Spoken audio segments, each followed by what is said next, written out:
I know this beautiful film believes that New Yorkers still care for each other. I'd like your thoughts on that. Well, I bet I walked by your daughter downtown. I think that, that's one of the things I loved about Sigrid's book. So much of it was having a conversation with someone, having them open up to you, telling them that, them telling you that their mother was sick, or that they had to change apartments, or that there was something going on with their dog, or, so it literally is like, what are you, tell me what you're going through. And in another case of Pedro's film, for us, what they're going through is really profound.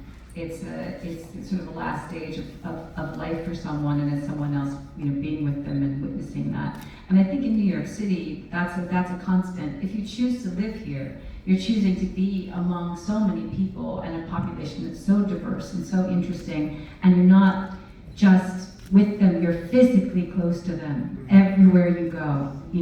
At Lincoln Center, you're together like this, or on the subway, or walking down the street. You have lots of relationships that might seem casual, but they're a daily exchange, and so you do witness each other, you do help each other, you are constant for one another.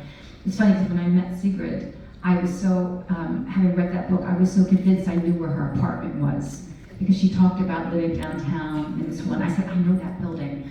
I said, I know what that building is. And she went, oh, no, it's not that building. I don't live there. But because she was so precise in her language and in her characters and sense of place, I really thought that was me. It felt like that was me sitting there next to the person who was talking about losing their mother.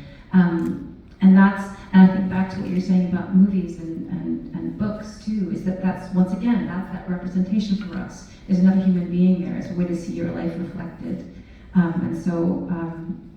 Yeah, I think New York is like that. And like I said, I bet I passed your daughter on the street. One